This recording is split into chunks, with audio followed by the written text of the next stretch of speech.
आदित्यनाथ जी से वो अपना वक्तव्य रखे, अपनी अमृतवाणी का प्रसाद अभी में।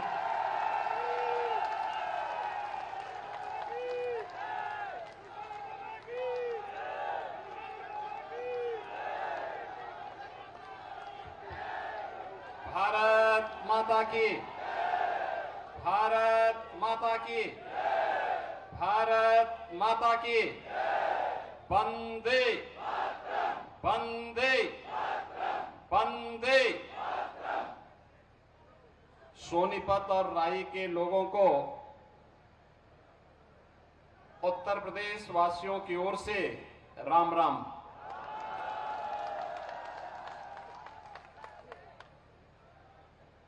मंच पर उपस्थित भारतीय जनता पार्टी के कर्मठ और लोकप्रिय प्रदेश अध्यक्ष श्री मोहनलाल बड़ोली जी, भारतीय जनता पार्टी के लोकप्रिय प्रत्याशी पूर्व मंत्री श्रीमती कृष्णा गहलावत जी, जिलाध्यक्ष श्री जसवीर दौदवा जी, प्रभारी राई विधानसभा श्री आनंद हुड्डा जी, सुशील त्यागी जी, योगेश जठेरडी जी, पद्म पुरस्कार से सम्मानित हमारे प्रगतिशील किसान श्री कंवल सिंह चौहान जी, अध्यक्ष जखोली मंडल श्री अरुण चौहान जी, श्री अशोक भारद्वाज जी, मुकेश बसोदी जी, श्री नवीन सरपंच जी, श्रीमती शिमला देवी जी और भारी संख्या में उपस्थित राई विधानसभा क्षेत्र में अपना आशीर्वाद देने के लिए उपस्थित विधानसभा के सभी मेरे बहनों और भाइयों, इस पावन धरा को जो देश के शौर्य और स्वाभिमान की प्रतीक है, इस धरा को कोटि कोटि नमन करते हुए मैं आप सबका हृदय से स्वागत करता हूं, अभिनंदन करता हूं।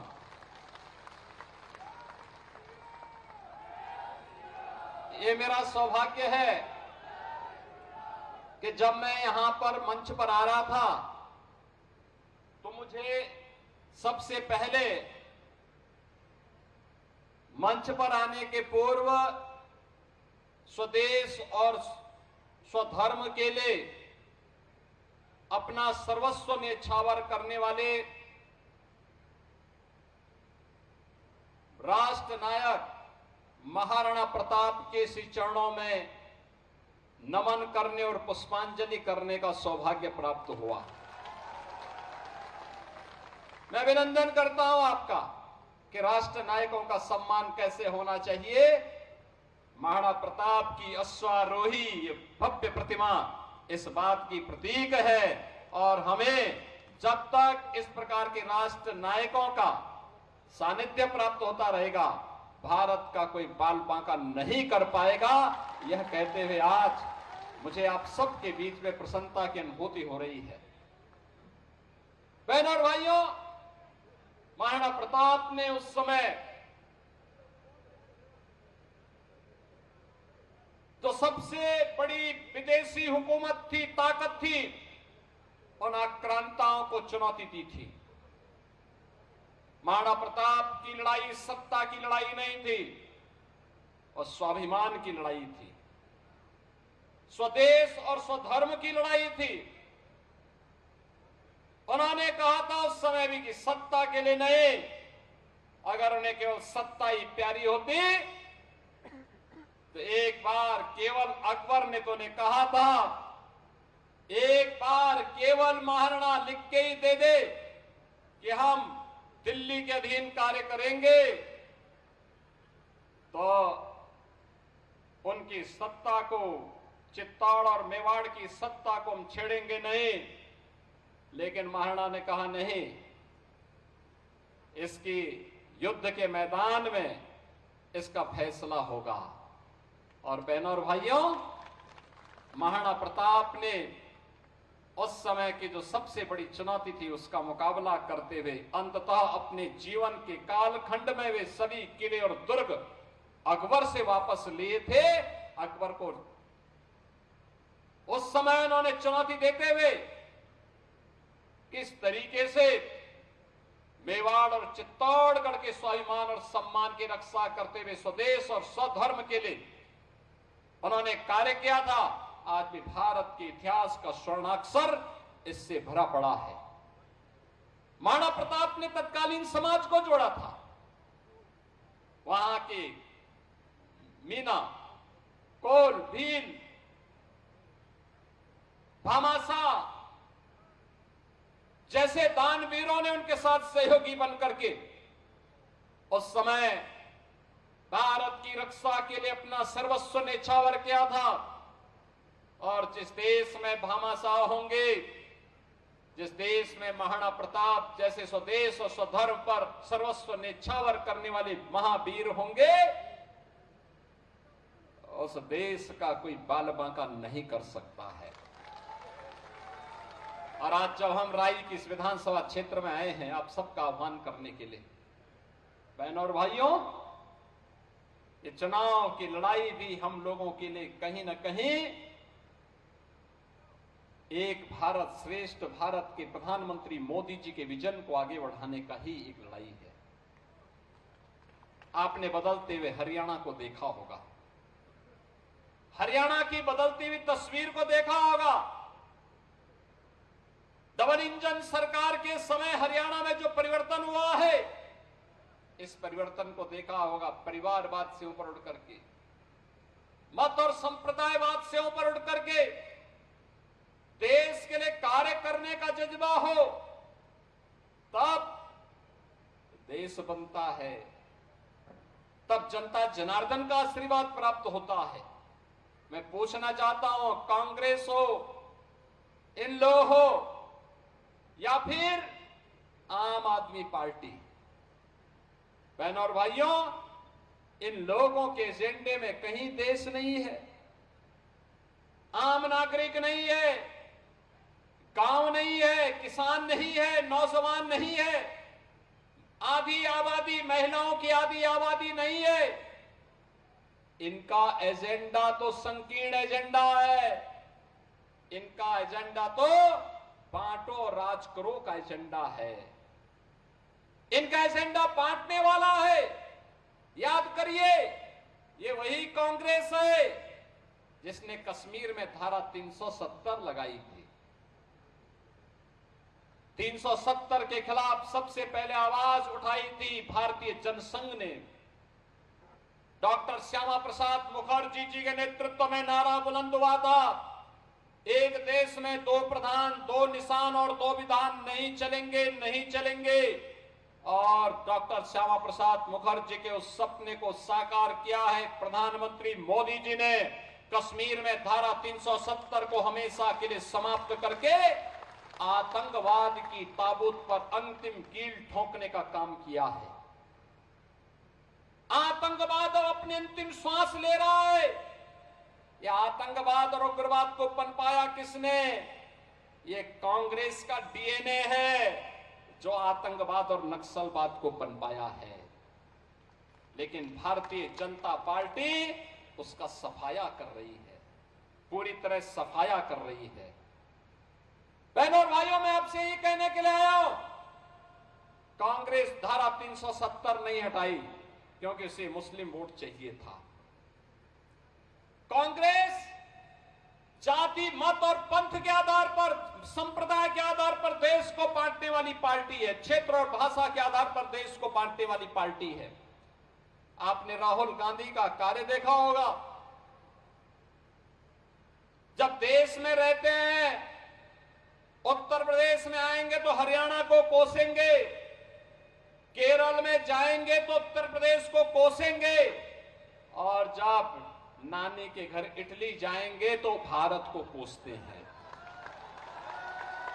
देश में संकट आता है तो इनको नानी याद आती है, तब भारत की 140 करोड़ जनता जनार्दन याद नहीं आती है। बहनों और भाइयों, एक और देश के खिलाफ इतना शत्रुता का भाव रखने वाली कांग्रेस है, परिवारवाद से जकड़ी हुई इन लोग है, आम आदमी पार्टी है जो जेल और बेल के चक्कर में ही अभी पड़े हुए हैं, जिनका कोई ठिकाना नहीं है, जिनको केवल वादा खिलाफी करना ही जिनका एकमात्र पहचान बन चुकी है। और दूसरी तरफ प्रधानमंत्री मोदी जी के नेतृत्व में भारतीय जनता पार्टी है, जो कहा सो किया, सुरक्षा और समृद्धि का बेहतर कार्य करके दिखाया है। श्री मनोहर लाल खट्टर जी हो या फिर श्री नायब सिंह सैनी, हरियाणा के विकास के लिए पूरी प्रतिबद्धता के साथ कार्य करते हुए इन लोगों ने हरियाणा को भारत के विकास का एक केंद्र बिंदु बनाने का कार्य किया है। अभी मैं आया हूं यहां पे, सबसे पहले मैंने यहां देखा है, जैसे ही मैं सोनीपत में आया, यहां पे इस राई में आया हूं, मुझे यहां के स्पोर्ट्स यूनिवर्सिटी के दर्शन हुए। स्पोर्ट्स यूनिवर्सिटी, देश के अंदर 3 स्पोर्ट्स यूनिवर्सिटी बन रही है, एक हरियाणा में और एक हम यूपी में बना रहे हैं। यूपी में भी एक स्पोर्ट्स यूनिवर्सिटी बन रही है। बहनों और भाइयों, सोनीपत हो या पानीपत या बागपत, याद करिए, ये वे क्षेत्र हैं जो आज जनपद के रूप में हैं, जिनको कभी पांडवों ने दुर्योधन से कहा था कि भाई 5 गांव, भगवान कृष्ण ने कहा था 5 गांव दे दो, 5 गांव दे दो, संतुष्ट हो जाएंगे पांडव, युद्ध नहीं होगा। लेकिन दुर्बुद्ध दुर्योधन कहां मानने वाला था, महाभारत का युद्ध करवा दिया, और फिर उस परिणाम क्या होना था जो सबके सामने है। बहनों और भाइयों, मैं आज आप सबसे आह्वान करने के लिए आया हूं, भारतीय जनता पार्टी ने जो कहा सो करके दिखाया। याद करिए, अभी कुछ दिन पहले यहां का एक नौजवान, भारत की सेना का जवान, भारत की सेना पर शहीद हुआ था। यह हरियाणा के बहादुर जवानों का शौर्य और पराक्रम है, जो देश की सीमाओं की सुरक्षा के लिए सदैव तत्पर होकर के कार्य करते हैं, अपनी पूरी जवानी लगाते हैं। और इसीलिए भारत के इन बहादुर जवानों के शौर्य और पराक्रम के लिए पूरा देश उन्हें सैल्यूट करता है, उन्हें उनके प्रति, उनके बलिदान के प्रति नमन करता है। लेकिन कांग्रेस के समय में देश की सीमाएं सुरक्षित नहीं थी। कभी पाकिस्तान, कभी चीन भारत के अंदर घुसता था, भारत की जमीनों पर कब्जा करता था। लेकिन आज चीन और पाकिस्तान भारत के अंदर घुसने का दुस्साहस नहीं कर सकता। आज उसे मालूम है कि घुसेंगे तो पिटेंगे। आज उसे मालूम है, आज तो अगर कहीं कोई हरकत, भारत विरोधी हरकत पाकिस्तान के अंदर है, सीमा पार कहीं होती है, भारत के बहादुर जवान जाकर के सर्जिकल स्ट्राइक के माध्यम से उनका काम तमाम करते हैं। और पाकिस्तान बाद में चिल्लाता रहता कि साहब जान बचाओ, जान बकस दो बस एक बार। ये नए भारत की नई तस्वीर है, जो अपने देश की सुरक्षा भी और भारत की संप्रभुता को भी सुरक्षा रखने के लिए एक जज्बा रखता है। और दूसरी तरफ बहनों और भाइयों, याद करिए, मैं आया, मैंने आपसे पहले आते ही कहा राम राम। अयोध्या में रामलला का भव्य मंदिर भी बन गया, 500 वर्षों का इंतजार समाप्त हो गया। आखिर 1947 में यह देश आजाद हुआ था, पंडित जवाहरलाल नेहरू देश के प्रधानमंत्री बने थे। उनका दायित्व तो था ना कि सबसे पहले अयोध्या में राम मंदिर बनाते। ये काम वो भी तो कर सकते थे, तब तो विवाद भी नहीं था इतना। लेकिन जब भारतीय जनता पार्टी की सरकार बनी, सारे विवाद समाप्त करवाए गए और आज अयोध्या में भगवान राम का भव्य मंदिर का निर्माण भी हो गया है। भव्य मंदिर का निर्माण हो गया अयोध्या में। भगवान राम का भव्य मंदिर 500 वर्षों के बाद रामलला अयोध्या में विराजमान हो गए। अयोध्या में इंटरनेशनल एयरपोर्ट बन गया। इंटरनेशनल एयरपोर्ट का नाम महर्षि वाल्मीकि के नाम पर रखा गया। माता सबरी भोजनालय जो चल रहे हैं माता सबरी के नाम पर चल रहे हैं, क्योंकि भगवान राम के लिए जब वे वनों में भटक रहे थे तब माता सबरी ने अपने बेर उन्हें खिलाए थे, और इसीलिए उनके प्रति कृतज्ञता करने ज्ञापित करने के लिए वहां की जो रसोई है, जहां वहां का भंडारा बनता है, वह माता सबरी के नाम पर है। बहनों और भाइयों, मैं आप सबसे कहने के लिए आया हूं, ये भारतीय जनता पार्टी है। आपने देखा होगा ये डबल इंजन की सरकार हरियाणा में आने के बाद पिछले 10 वर्षों के अंदर हरियाणा में व्यापक परिवर्तन देखने को मिला है।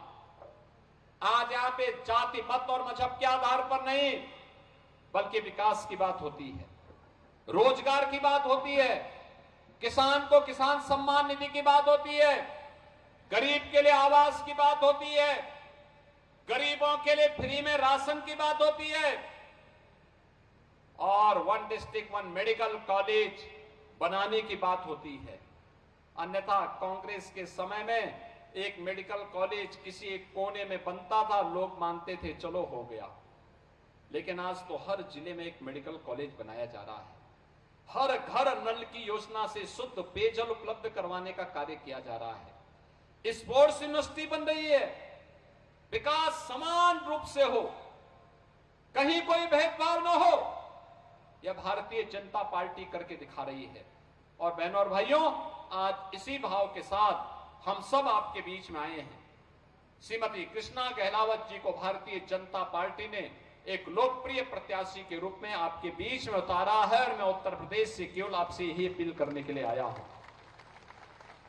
कि श्रीमती कृष्णा गहलावत जी के पास एक लंबा अनुभव है, प्रशासन का भी, एक जनप्रतिनिधि के रूप में भी, और साथ साथ नौजवानों को रोजगार के साथ कैसे जोड़ना है, इंडस्ट्री और इंस्टीट्यूशन को आपस में जोड़ करके रोजगार की नई संभावनाओं को कैसे आगे बढ़ाया जाता है, यह कार्य भी वो तेजी के साथ आगे कर सकती है। और इसलिए भारतीय जनता पार्टी ने एक लोकप्रिय नेता के रूप में उन्हें आपके बीच में उतार करके आप सबका आशीर्वाद उन्हें प्राप्त हो, फिर से डबल इंजन की सरकार श्री नायब सिंह सैनी के नेतृत्व में हरियाणा के अंदर बने, विकास की नई बहार हो और नायब सिंह सैनी की सरकार हो, इस विश्वास के साथ भारतीय जनता पार्टी ने श्रीमती कृष्णा गहलावत जी को अपने प्रत्याशी के रूप में आपके बीच में उतारा है।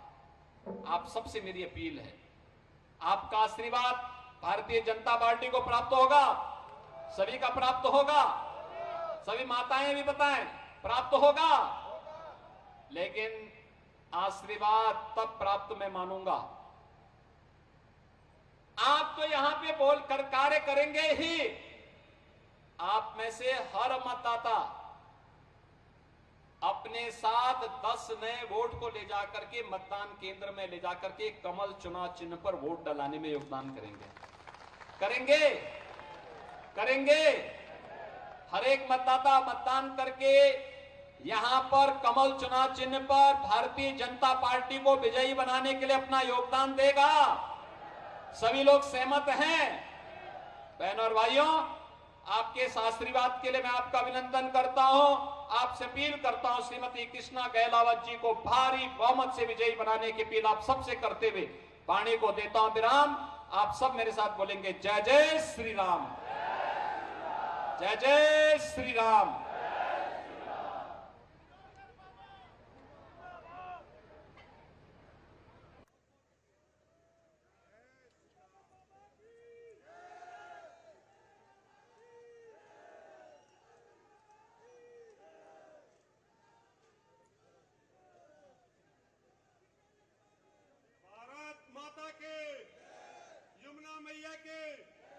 भारत के सच्चे सबूत हिंदू सम्राट यूपी के यशस्वी मुख्यमंत्री महाराज योगी आदित्यनाथ का जखौली की पावन धरा पर हार्दिक स्वागत अभिनंदन है। यह हमारे सौभाग्य है कि देश के 140 करोड़ लोगों के दिल की धड़कन और हिंदुस्तान की आन बान शान योगी आदित्यनाथ जी हमारे बीच पहुंचे हैं। आपके यहाँ पहुंचने के लिए आपका कोटि कोटि आभार, धन्यवाद। मैं जखोली और आसपास से आई सभी सरदारियों का भी धन्यवाद करता हूँ। सभी माता बहनों और युवा साथियों का भी आभार व्यक्त करता हूँ और साथ ही यहाँ पधारे तमाम मीडिया के साथियों